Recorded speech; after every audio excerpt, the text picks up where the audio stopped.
ఈరోజు ఈ సమ్మె అనేది ప్రభుత్వమే కావాలని చెప్పి చేపిస్తుంది. ఆర్టీసీ మీద కన్నేసింది. ఆర్టీసీ ఆస్తులని ఇవాళ కొల్లగొట్టేటువంటి ప్రయత్నం చేస్తూ ఉంది ఈ ప్రభుత్వం. మీరందరూ చూసినట్టుంటే గత 2.5 సంవత్సరాలుగా కనీసం పిలిచి మాట్లాడిన పాపాన పోలేదు. మేము ఎన్నో సమ్మెలు చేసినా, ఎన్నో ఉద్యమాలు చేసినా కానీ ఈ ప్రభుత్వం పిలవలేదు. కానీ ఈ ప్రభుత్వం పెట్టిన మేనిఫెస్టో మీద నేను గవర్నమెంట్ అని అడుగుతా ఉన్నా, మీ స్టాండ్ ఏంది? మీరు మేనిఫెస్టోలో పెట్టిండ్రు, ఆ తర్వాత దాన్ని ఇస్తా అన్నారు. ప్రమాణ స్వీకారం తర్వాత మేము అన్ని ఇస్తా అని ప్రమాణం చేసిన తర్వాత మంత్రి గారు కానీ ముఖ్యమంత్రి గారు కానీ దాని మీద మీ స్టాండ్ చెప్పాలి. రెండోది, ఇవాళ ఆర్టీసీని అన్యాక్రాంతం చేసే పరిస్థితికి ఎందుకు వచ్చింది? ఇవాళ ఆర్టీసీ మీద ఎవరు కూడా కార్మికులంతా కూడా ఇవాళ చాలా ఇబ్బందులు, నైరాశ్యంలో ఉన్నారు. ఆర్టీసీ ఉంటదా పోతుందా అనేటువంటి అంశం ఉంటే ఆర్టీసీ ఉండదని మొన్ననే మీ ముందే ప్రూవ్ అయింది. ఎట్లా అయింది? ఇవాళ మహాలక్ష్మి పథకాన్ని పెట్టారు, అది ఒక్కటే మీకు అంతా చేస్తుందని. మహాలక్ష్మి పథకానికి మేము 0 టికెట్లు ఇస్తేనే మహాలక్ష్మి పథకం సక్సెస్ అయింది. ఇలా ప్రభుత్వం పెట్టిన అన్ని పథకాలు సక్సెస్ అయినాయో లేదో తెలియదు, కానీ ఆర్టీసీలో పెట్టిన పథకాన్ని ఆర్టీసీ ఉద్యోగులుగా సక్సెస్ఫుల్ గా చేసినాం కాబట్టి ఈ ప్రభుత్వానికి కీర్తి ప్రతిష్టలు వచ్చినాయి. కానీ 350 కోట్లు ఇస్తాన ప్రభుత్వం మాట తప్పింది. వైట్ పేపర్ ఏమని మీ ద్వారా నేను అడుగుతా ఉన్నాం. టోటల్ గా ఎంతమంది బస్సులో ఎక్కిండ్రు, ఎన్ని మేము టికెట్లు ఇచ్చినామో ఆ టికెట్ల డబ్బు ఎంత, మీరు ఎంత ఇచ్చిండ్రు? సోనియా గాంధీ బర్త్డే నుంచి ఈ రోజు వరకు వాటి లెక్క చెప్పాలని చెప్పి ప్రభుత్వాన్ని అడుగుతా ఉన్నాం. రెండోది, దీని పేరు చెప్పి ఇవాళ మీరు ఎక్కడ బడ్జెట్ లో డబ్బులు పెట్టలే, మాకు నెల నెల రావాల్సిన రియంబర్స్మెంట్స్ ఏది కూడా మీరు ఇవ్వట్లేదు. అట్లాగే 13 ఇప్పుడు 9 సంవత్సరాల నుంచి రిటైర్డ్ అయిన కార్మికులకు సెటిల్మెంట్లు లేవు, రిటైర్డ్ అవుతున్న వాళ్ళకి డబ్బులు లేవు, పిఆర్సీలు ఇస్తారని పిఆర్సీలు లేవు. కాబట్టి మీరు పెట్టిన 6 డిమాండ్ల మీద మీ స్టాండ్ చెప్పాలి. ప్రభుత్వం ఫెయిల్ అయిపోయింది. మొన్నటికి మొన్న ఎవరు ఉద్యోగం పోవంటా ఉన్నాడు ప్రభాకర్ గారు. రెండోది ఏం చెప్తా ఉన్నాడు, మీకు ఆ 2 తప్ప అన్ని చేస్తా. ఆ 2 అంటే ఏంటి? నువ్వు మేనిఫెస్టోలో పెట్టింది ప్రభుత్వంలో విలీనం, అక్కడ చట్టం చేసి ఉంది. ఆ చట్టం చేసిన దాన్ని అపాయింటెడ్ డే ఇస్తారా ఇవ్వరా? దాంట్లో కాలయాపన ఎందుకు? ఇవ్వమంటే నేను కమిటీ వేసిన దాని మీద అని చెప్పిండు. కమిటీ వేయలేదు. మీరు కమిటీ వేస్తే కమిటీని బహిర్గతం చేయండి అని చెప్పి డిమాండ్ చేస్తే పాత ప్రభుత్వం వేసింది అన్నారు. పాత ప్రభుత్వం వేస్తే మీరు రివ్యూ చేసిందా? కూర్చున్నారా? 2.5 సంవత్సరాలలో మీరు ఏం చేసిందని మీ ద్వారా నేను అడుగుతా ఉన్నా. అంటే ఇది కావాలని తప్పులు చెప్పే పరిస్థితి. ఇవాళ ప్రజల్ని మోసం చేస్తారా, సంఘాలను మోసం చేస్తారా? మరి ప్రజలకు ఏం జవాబు చెప్తారు అంటే చెప్పే పరిస్థితి లేదు. కాబట్టి ఇవాళ రిక్రూట్మెంట్ లేవు, తర్వాత పదోన్నతులు లేవు. ఇవాళ మీరు జేబీఎం కంపెనీ అట్లాంటి కంపెనీలకి కేంద్ర ప్రభుత్వ విధానాన్ని మీరు తీసుకొచ్చారు. మీ ఏ ముఖ్యమంత్రి కూడా కేంద్ర రాష్ట్ర ప్రభుత్వాలది చేయాలని కరెక్ట్ గా లేదు. ఇలా లేబర్ కోడ్లు 4 ఉన్నాయి, ఇంప్లిమెంట్ చాలా మంది చేస్తలేరు. ఇవన్నీ కూడా ఎవరు చేయట్లేదు. ఈ ముఖ్యమంత్రి మాత్రం నేను తెలంగాణ రాష్ట్రాన్ని ఈవీ బస్సులుగా మారుస్తే నీ ఖజానా నుంచి డబ్బులు మీరు కొనియండి, ప్రభుత్వం కొనాలి, ఆర్టీసీ కూడా కొంత కొనుక్కోవాలని చెప్పి మేము అంటా ఉన్నాం. రెండోది, ఇలా ప్రభుత్వంలో విలీనం చేస్తే మీకు ఏంటి బాధ? ఇవాళ 350 కోట్లు మాకు ప్రతి నెల ఇస్తే ఇప్పుడున్న కార్మికుల ప్రకారంగా 200 కోట్లు జీతాలకు సరిపోతే 1 రూపాయి కూడా మీ జేబులో నుంచి ప్రభుత్వ ఖజానా నుంచి ఇవ్వాల్సిన అక్కర లేదు. ఇంకా కూడా డబ్బులు మిగులుతాయి. వాటిని ఆర్టీసీ మనుగడకు కూడా వాడుకోవడానికి ఉంటది తప్ప ఇబ్బంది లేదు. రెండోది, గుదిబండ లాంటి మెట్రోనేమో మీరు అప్పులు ఉన్నదాన్ని చూసుకొని నేను హ్యాండ్ ఓవర్ అన్నారు. ఇలా ఆర్టీసీకి అప్పులు లేవు. సాధారణంగా మేము విడిపోయినప్పుడు 150 కోట్లు మాకు ఇస్తే టోటల్ గా 2300 కోట్లు ఆర్టీసీ అప్పుల్లో ఉంది. ఇవాళ మార్కెట్ వాల్యూ చూస్తే లక్షల కోట్ల ఆస్తులు మాకున్నాయి. ఆర్టీసీ బతికే పరిస్థితి ఉంది. కాబట్టి ఈ ఆర్టీసీని ఏం చేయాలి? ముఖ్యమంత్రులకి చట్టాలు అంటే కార్మిక చట్టాలను తీసేసే హక్కు ఏ ముఖ్యమంత్రికి లేదు ఈ దేశంలో. తర్వాత ప్రైమ్ మినిస్టర్ కూడా లేదు. కేవలం వాళ్ళు ఇవాళ యూనియన్లు ఇస్తే వీళ్ళు అడుగుతారన్నటువంటి యూనియన్లకు భయపడే ఈ ప్రభుత్వం యూనియన్లను ఇవ్వట్లేదు. మేము చెప్తా ఉన్నాం, మీరు కూర్చోబెట్టి చర్చలకు పిలిస్తే మాట్లాడడానికి సిద్ధంగా ఉన్నాం. ఏదైనా అక్రాస్ ద టేబుల్ కూర్చున్నప్పుడే పరిష్కారం అవుతుంది. ఇలా ప్రపంచ యుద్ధాలు జరుగుతున్నాయి, మళ్ళీ వాళ్ళు చర్చల్లో కూర్చుంటేనే పరిష్కారం అవుతుంది. ఇది కూడా అంతే. ఆ 1 గంటన్నర సేపు ఇలా ప్రభుత్వం కూర్చోబెడితే పరిష్కారానికి సిద్ధంగా ఉంది. కార్మికులేమో వీటన్నిటి మీద ఇబ్బందులు ఉన్నారు. కాబట్టి ఇవాళ మాకు ఆర్టీసీకి చావో రేవో ఆఖరి దక్క ఇది చివరి ప్రయత్నం చేస్తా ఉన్నాం. ఇప్పుడు సక్సెస్ఫుల్ అయితే ఈ ఆర్టీసీ ఉంటది, ప్రజలకు ఉంటది. ఇది ఓన్లీ కార్మికుల కోసమే కాదు, తెలంగాణ ప్రజల కోసం మేము చేస్తున్న పోరాటం. ఇవాళ ప్రజా రవాణాకి అత్యంత ప్రాధాన్యత ఉంది. ప్రజలను ఏం చేస్తారు? 2500 గ్రామాలకు బస్సులు లేవు. ఇవాళ మహాలక్ష్మి అంటూనే వాళ్ళతోటి ఓట్లు వేయించుకొని ఇవాళ 170-160 మంది ఒక్కొక్క బస్సులో కుప్పితే వాళ్ళ పరిస్థితి ఏంది? నిలబడలేని పరిస్థితి, రాలేని పరిస్థితి, సీట్లు దొరకని పరిస్థితి దాపరించింది. వాళ్ళకి బస్సులు చెప్తా ఉన్నాం మేము. ఇంకా ఆర్టీసీని ఆధునీకరణ చేయమంటున్నాం. ఈ ప్రజా రవాణాని బాగా చేయమంటున్నాం. తెలంగాణలో చాలా నీడుంది, బస్సులు లేకపోతే, ఆర్టీసీ లేకపోతే అంధకారంలోకి పోయేటువంటి పరిస్థితి ఉంది. కాబట్టి ఇప్పటికైనా మీ ద్వారా మేము కోరుకునేది, దేశజాలకు పోతలేము. ఇవాళ ఆర్టీసీని కూర్చోబెట్టి మాట్లాడి పరిష్కారం చేయండి. మేము చర్చలకి మా తలుపులు తెరిచే ఉంటాయి, ఎప్పుడైనా పిలవడానికి సిద్ధం. రెండోది, ఇలా ఎస్మా పెడతా అని చెప్పి బెదిరింపులు, లేకపోతే స్కూల్ బస్సులు నడిపిస్తాం, ఇంకేదో నడిపిస్తాం. ఆర్టీసీకి ఏది కూడా ప్రత్యామ్నాయం కాదు. ప్రజలకు అన్యాయం జరుగుతుంది. గతంలో సమ్మెలు జరిగినప్పుడు ఇదే ప్రయత్నం చేస్తే యాక్సిడెంట్లు జరిగినాయి, చాలా మంది చనిపోయిండ్రు. అంటే ప్రజల్ని చావగొట్టే ప్రయత్నం చేస్తే మీరు అవన్నీ పెట్టండి. ఒక డ్రైవర్ అంటే ప్రజా రవాణాలో ఉన్న డ్రైవర్ నిష్ణాతుడై ఉండాలి, బస్సు నడిపే కెపాసిటీ ఉండాలి, ఆయనకు మెలకువలు తెలవాలి. ఇవాళ ఆర్టీసీలో ఉన్న డ్రైవర్లు హార్ట్ అటాక్ వస్తేనే వాడు 50 మందిని బతికేయడానికి స్టీరింగ్ పక్కకు పెట్టి స్టీరింగ్ మీద చచ్చిపోతున్నారంటే ఎంత ఆలోచన, ఎంత తగ్గిది వాళ్ళకు ఉందో ప్రజలు అర్థం చేసుకోవాలి, మేధావులు అర్థం చేసుకోవాలి. ముఖ్యంగా మీడియా, మీ ద్వారానే ఏదైనా చైతన్యవంతులు ఇవాళ సమ్మెని అడ్డుకునే ప్రయత్నం చేసి ప్రైవేట్ వాళ్ళని పెడితే తాత్కాలికమే, దానివల్ల ఇంకా ఎక్కువైతుంది. మాది ఏదైనా చావైనా రేవైనా సమ్మె తప్పదు, సమ్మె చేస్తాం. సమ్మె చేయాలనే సంకల్పం లేకుండా బలవంతంగా మీరు పంపించిండ్రు. కాబట్టి ఇమ్మీడియట్ గా అపాయింటెడ్ ఇవ్వాల్సిందే, యూనియన్లని పెట్టాల్సిందే, ఇన్న సమస్యలు చేయాల్సిందే. ఇవాళ మేము ఆకలి సాగులు తెస్తా ఉన్నాం. 36 ఏళ్ళు 35 ఏళ్ళు జవన జీవితాన్ని చేసి రిటైర్డ్ అయితే వాళ్ళ డబ్బులు ఎక్కువడంలో ఆంతర్యం ఏంటి? కారణం ఏంటి? వాళ్ళు ఏమైపోవాలని చెప్పి ఇవాళ అడుగుతా ఉన్నాం. చాలా మందిని మీరు రోడ్ల మీద చూస్తా ఉన్నారు, రిటైర్డ్ అయిన వాళ్ళంతా. కాబట్టి ఆర్టీసీ వల్ల పాపం దాకిన వాళ్ళు ఎవరు కూడా ముందు బట్ట కట్టలే. గతంలో చంద్రబాబు కావచ్చు, మొన్న ఇంకోటి కావచ్చు, రేపు ఆ పరిస్థితి రావాలని మీకు కోరుకుంటలేము. ఇప్పటికైనా ప్రజాపాలన ప్రభుత్వం పండుగ చేసుకుంటా ఉన్నారు. 90 రోజులు ఆర్టీసీ వాళ్ళని కన్నీళ్లు పెట్టిస్తా ఉన్నారు. కాబట్టి ఇప్పటికైనా పిలిచి కూర్చోబెట్టి పరిష్కారం చేసి తప్పకుండా ఈ సమ్మెని నివారించే బాధ్యత ప్రభుత్వంపై ఉంది. సమ్మెని నివారించకపోతే వాళ్లే ప్రజలకు కానీ ఎవరికి కానీ జరిగిన నష్టాలకి బాధ్యత ఈ ప్రభుత్వమే వహించాలి. మేము వెనకకు పోయేది లేదు, తగ్గేదే లేదని చెప్తా ఉన్నాం. ఇవాళ చావో రేవో కార్మికులు రెడీగా ఉన్నారు. అందరూ కూడా దీనికి సబ్బండ వర్గాలతోటి ప్రజలు, పార్టీలు, మేధావులు, జాతీయ సంఘాలు, లోకల్ సంఘాలు అందరూ కూడా ఈ సమ్మెకి మద్దతు ఉంది. ఈ సమ్మె మరో సకల జనుల సమ్మెను మర్పించే విధంగా ఉంటది అని మేము భయపడతలేము. పరిష్కారం కాకపోతే అదే జరుగుతుందని చెప్పి ముఖ్యమంత్రి మీ ద్వారా చివరిగా రిక్వెస్ట్ చేస్తా ఉన్నా, దేశజాలకు పోకండి. కూలి సంఘాల లీడర్ల మీద కథనాలు ఏదో చెప్పి మమ్మల్ని బదనాం చేసి బట్టగాలు చేయొద్దు. ఇవాళ ఎవరో రిటైర్డ్ అయిన వాళ్ళు ఉన్నారు, ఇది ప్రొవకేషన్ సమ్మె అని చెప్పి ఒక మంత్రి గారు చెప్తారు. అది కరెక్టేనా? ఇవాళ రిటైర్డ్ అయిన వాళ్ళు కూడా ఉండొచ్చు అనేది ఆర్టీసీ చట్టాల్లో ఉంది. కాబట్టి అందరూ రిటైర్డ్ అయిన వాళ్ళు, ఆనాడు రామ్మోహన్ రావు ఉన్నాడు, మహమూద్ ఉన్నాడు, నాగేశ్వరరావు ఉన్నాడు, ఇవాళ కొంతమంది ఉంటారు. టీఆర్ఎస్ ఏ ప్రభుత్వం ఉంటే ఆ ప్రభుత్వంతో మేము కొట్లాడుతాం, అడుగుతాము. కార్పొరేషన్లు ప్రభుత్వ ఆధీనంలో ఉంటాయి కాబట్టి ఏ ప్రభుత్వం వస్తే ఆ ప్రభుత్వం. మరి మేము ఇలా కేసీఆర్ మీద 53 రోజుల సమ్మె చేసినాం. సాధారణంగా చేసినామా? మేము అయ్యా దేహి అని వాంఛన అనుకున్నామా? ఇలా వీరోచిత సమ్మె చేసి వాళ్ళ మెడలు వంచి ఇవాళ చట్టాలు చేపించిన చరిత్ర ఆర్టీసీ ఉద్యోగులది. దాన్ని ఇంప్లిమెంట్ చేస్తానని మీరు భయపడి చేయకపోతే మీరేం జవాబు చెప్తారో ఆలోచన చేయమని చెప్పి ఈ ప్రభుత్వానికి చెప్తా ఉన్నాం. కాబట్టి ఇవాళ అటువంటివి పెట్టొద్దు. మేము కూలి సంఘాలు, మాకే రాజకీయ పార్టీలో సభ్యత్వాలు లేవు. మేము కేవలం ఆర్టీసీ పరిరక్షణ, కార్మిక సంక్షేమం, సమస్యల పరిష్కారం, తెలంగాణ ప్రజలకి ఆర్టీసీ బాగా ఆధునీకరణ కావాలా అనే లక్ష్యం తప్ప ఈ జేఏకి లేదు. ఈ జేఏసీ పటిష్టంగా ఉంది, గట్టిగా ఉన్నాం, కార్మిక మద్దతు ఉంది, ప్రజల మద్దతు ఉంది. కాబట్టి వెనకకు పోయేది లేదు.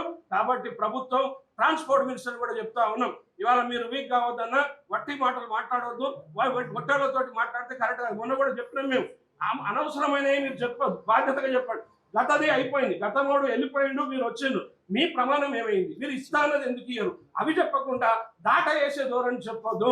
ఓడ దాటేదాకా ఓడమల్లన్నా, ఓడ దాటాక బోడమల్లన్నా అనే శాస్త్రం కాదు. ఇవాళ కొండ నాలుకకు మందేస్తే ఉన్న నాలుక ఓడిపోతుంది, ఆర్టీసీ పోతుంది. ఆర్టీసీ ఉద్యోగాలు హైదరాబాద్ లో నిన్ననే కదా మీరు అందరిని మొదటి విడతలో మీరు వేరే జోన్లకు పోమని చెప్పి అడిగారు. మరి ఉద్యోగాలు ఎవరికి పోమంటే అర్థమైంది, ఇలా వాళ్ళకి పోయినట్టే కదా. హైదరాబాద్లో ఒక వన్ ఇయర్లో పోతే తెలంగాణ మొత్తం పోతుంది. మాన్య ముఖ్యమంత్రి ఏం చెప్పిండు, నేను దేశంలోనే ఇండియాలో మరి ఆ తెలంగాణ ఆర్టీసీని ఈవీ బస్సులతో తీసుకొస్తా అన్నావు, మంచిదే. మరి అవన్నీ ఇదే కార్పొరేట్ సంస్థల ద్వారా తెచ్చి వాళ్ళ ద్వారా మాకు ఇప్పించి మా ఆస్తులన్నీ ఇవాళ డిపోలన్నీ మీరు తీసుకొని ప్రైవేట్ వాళ్ళని తీసుకొస్తే ఆర్టీసీ పేరు మాత్రమే ఉంటుంది, ఆర్టీసీ ఉండదు. కాబట్టే ఇలా ఈ పోరాటం, ఈ తిరుగుబాటు అందుకే వచ్చింది. ఇలా ఇంత అశాంతి కూడా కార్మికులు రావడానికి ఈ ప్రభుత్వ వైఖరే తప్ప మేము కాదు అని మీకు చెప్తూ, వెంటనే చర్చలు పరిష్కారం చేయకపోతే ఇవాళ అర్ధరాత్రి ఫస్ట్ నుంచి కార్మిక సోదరులారా మీరు సిద్ధంగా ఉండండి. ఏమైనా కానీ మనం తప్పకుండా సమ్మె చేసి ఈ ప్రభుత్వం మెడలు వంచి తప్పకుండా ఆర్టీసీని కాపాడదాం, ప్రజలకు అంకితం చేద్దాం, మన హక్కులను సాధించుకుందామని మీ ద్వారా తెలియజేస్తాము. రేపు 22వ తారీఖు మొదటి డ్యూటీ నుండి ఆర్టీసీ జేఏసీ ఆధ్వర్యంలో రాష్ట్ర వ్యాప్తంగా సమ్మె జరగబోతోంది.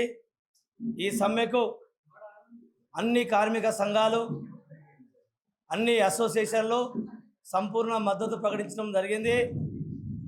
ఈ సందర్భంగా వారికందరికీ కృతజ్ఞతలు తెలియజేస్తూ, ఇప్పటి వరకు రాష్ట్ర ప్రభుత్వము ఎలాంటి స్పందన వారి నుండి రాలేదు.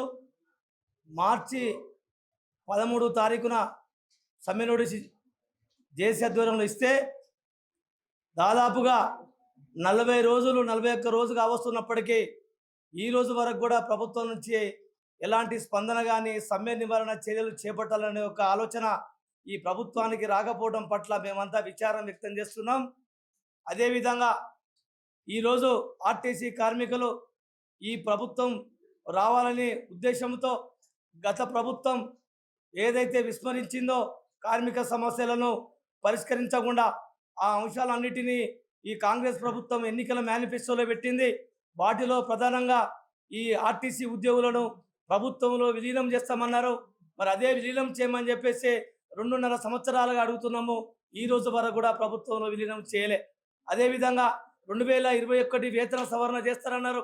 ఈ రోజు వరకు కూడా 2.5 సంవత్సరాలుగా వస్తున్న ఎన్నో పర్యాయాలు, ఎన్నో మార్లు రాష్ట్ర మంత్రి దగ్గరికి, యాజమాన్యం దగ్గరికి ఎన్ని విజ్ఞప్తులు చేసినప్పటికీ కూడా ఇంతవరకు కూడా దాని మీద ఒక్క నిర్ణయం కూడా తీసుకోవడం లేదు.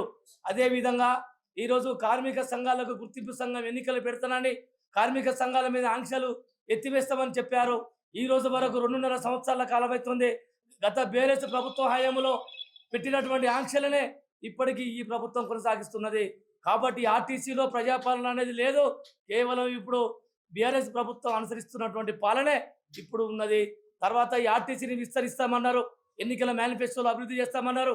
దాన్నే మేము అభివృద్ధి చేయమంటున్నాం. కానీ అభివృద్ధి చేయకపోక, విస్తరించు మాట చేయకపోగా ఇలా ప్రైవేట్ ఎలక్ట్రిక్ బస్సులను, వేలాది బస్సులను తీసుకొచ్చి ఈరోజు సిటీ డిపోలలో, డిస్ట్రిక్ట్ డిపోలలో ప్రవేశపెట్టి మొత్తం టోటల్గా డిపో ఆస్తులను, ఆర్టీసీ ఆస్తులను కార్పొరేట్ శక్తులకు దారదత్తం చేయడానికి మరి ఈ ప్రభుత్వం పూనుకున్నది. కాబట్టే ఇప్పుడు తప్పనిసరి పరిస్థితులలో సమ్మె చేసిన పరిస్థితి ఏర్పడ్డది.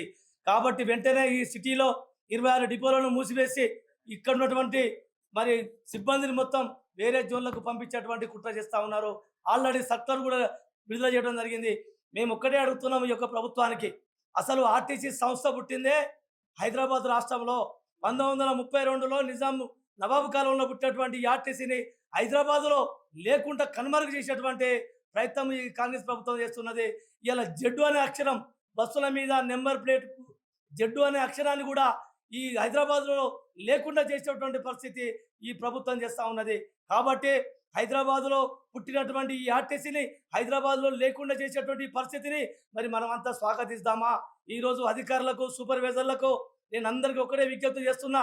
ఈరోజు మన పూర్వీకులు, మీరు, మేమందరం కష్టపడి పనిచేసి సంపాదించుకున్నటువంటి ఈ ఆర్టీసీ ఆస్తులను, స్థలాలను, ఈ ఆర్టీసీ భూములను మొత్తం ప్రైవేటు వ్యక్తులకు దారదత్తం చేస్తుంటే మీకు మనసు ఎట్లా ఒప్పుతుంది?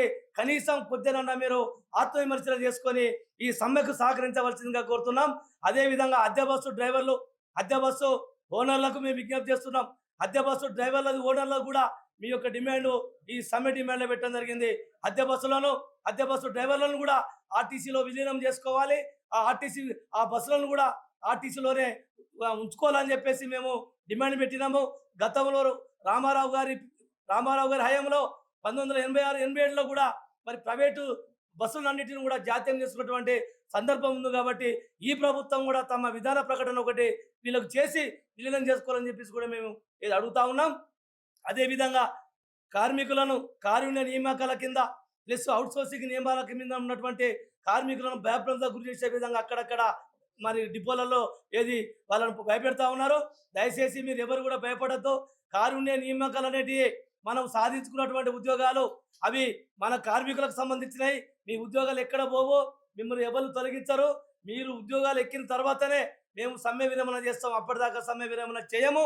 కాబట్టి మీరు ధైర్యంగా ఈ సమ్మెలో పాల్గొనవలసిందిగా అవుట్సోర్సింగ్ సిబ్బందికి మరియు కారుణ్య నియామకాల కింద పనిచేస్తున్నటువంటి సిబ్బంది కూడా కోరుతా ఉన్నాము. ఇప్పటికైనా ప్రభుత్వము స్పందించి మా న్యాయమైన డిమాండ్లలో న్యాయం ఉంది, నీతి ఉంది, నిజాయితీ ఉంది, ధర్మం ఉంది. కాబట్టి సబ్బండ వర్గాలు ప్రజలు కూడా అపూర్వమైనటువంటి మద్దతు మాకు తెలియజేస్తున్నారు. వాళ్ళకందరూ ఫోన్ చేస్తున్నారు. మేము ఈ సమ్మె కనుక మొదలు పెడితే సకల జిల్లా సమ్మె మరో సకల జిల్లా ఆర్టీసీ సమ్మెగా మారుతుంది. ఇది 100% వాస్తవము. సబ్బండ జాతులు కూడా మా వెనుక రావడానికి సిద్ధంగా ఉన్నారు. కాబట్టి ప్రభుత్వం గుర్తించి, ఎందుకంటే మేము కావాలని కోరి తెచ్చుకున్నటువంటి ప్రభుత్వం మమ్మల్ని సమ్మె వైపు వెళ్లకుండా నివారించే ప్రయత్నం చేసి మరి ఈ మా న్యాయమైన డిమాండ్లను పరిష్కారం చేయడానికి ప్రభుత్వం ముఖ్యమంత్రి గారు చొరవ తీసుకోవాల్సిందిగా మీ ద్వారా నేను మీ వారికి నేను విజ్ఞప్తి చేస్తున్నా. అసలు ఆ కమిటీకి వీళ్ళకి ఏం సంబంధం ఉందండి? ఆ కమిటీ గత ప్రభుత్వం వేసింది. ఆ కమిటీ వేసింది కూడా ఇప్పుడు 2023 వేసిన కమిటీ. ఆ 2023 వేసిన కమిటీకి మరి ఇప్పటివరకు మీరు ఎన్నిసార్లు భేటీలు అయ్యారు, మీరు ఎన్నిసార్లు సమీక్ష చేశారు? అసలు ఆ కమిటీకి మీకు ఏమైనా సంబంధం ఉందా? మీరు వేసిన కమిటీ కానప్పుడు మీకేం సంబంధం దాని మీద? ఒకవేళ ఎన్ని రోజులలో నివేదిక ఇస్తామన్నారు, ఇన్ని రోజుల కానీ గడువు ఏమైనా పెట్టినరా? అదేమీ స్పష్టత లేకుండా కమిటీ కేవలం కాలయాపన చేయడానికి మాత్రమే కమిటీ పేరు. ఇలా ఏ కమిటీ నివేదిక వచ్చిందని చెప్పేసి హైదరాబాద్ మెట్రోని మరి విలీనం చేసుకున్నారంటే వేల కోట్ల రూపాయల నష్టాలు ఉన్నటువంటి మెట్రో చేసుకోవడానికి ఆగమేఘాల మీద 3-4 రోజులలో మీరు విలీనం చేసుకుంటారు. ఆర్టీసీ సంస్థను ఉద్యోగం చేసుకోవడానికి 2.5 సంవత్సరాల కాలంలో మీరు ఎందుకు చేయలేకపోతున్నారు? ఇదే పక్క ప్రభుత్వం చేసింది కదా, జగన్ ప్రభుత్వం పక్క రాష్ట్రంలో జరిగింది కదా. మీకే అదేమన్నా బ్రహ్మచోద్యమా? అక్కడ జరిగినప్పుడు ఇక్కడేం సాధ్యం కాదు. మరి ఇక్కడ 2 ఆర్టీసీలు కూడా సేమే కదా. అదే సమ్మెకు దిగిన తర్వాత అర్థమవుతుంది అమ్మ వారికి అని ఎవరికి అని. అవి ఎట్టెట్టా తిరుగుతాయో ఏం సంగతి, వాళ్ళ ప్లాన్లు వాళ్ళకున్నాయి, మా ప్లాన్లు మాకు. ఖచ్చితంగా మా తలుపులు కూడా ఎప్పుడు 24 గంటలు మా తలుపులు కూడా తీసే ఉంటాయి. రవాణా శాఖ మంత్రి మామూలు ఈ సమ్మె చేపిస్తున్నాడు. ఎందుకంటే రవాణా శాఖ మంత్రి గత సంవత్సరము హామీలు ఇచ్చిండు. మీరు 4 రోజుల తర్వాత ఏమన్నా గడువు ఇవ్వని చెప్పిండు. తర్వాత 6 నెలలు దాటింది, సంవత్సరం దాటింది. సేమ్ 2025లో మే 7వ తారీఖు నాడు ఏదైతే సమ్మెకు పోతా ఉన్నప్పుడు ఇదే సెక్రటరేట్ దగ్గర ఎమ్మెల్యే కోనేరు సాంబశివరావు గారు, ఎమ్మెల్సీ కోదండరామ్ గారి సమక్షంలో ఏదైతే పెట్టిందో అప్పుడు ఇచ్చిన హామీలనే ఇప్పుడు మేము అదే డిమాండ్లు పెట్టినాం తప్ప వేరే కొత్త డిమాండ్లు పెట్టలేదు. ఇవాళ వాటిని అమలు చేస్తే మేము సమ్మెకు పోకుండా ఊకుంటున్నాం. ఇవాళ మా మంత్రి గారు చేపట్టే మేము సమ్మెకు పోతున్నాం. మా వెనక కార్మికులు తప్ప మా వెనక ఎవరు లేరండి. మా వెనక తాలిబాన్లో, పాకిస్తాన్ ఉగ్రవాదులో, లేకపోతే ఇంకా ఎవరో మా దగ్గర లేరు. మా వెనక ఉన్నది ఆర్టీసీ కార్మిక వర్గమే. ఇది మేము చెప్తున్నాం.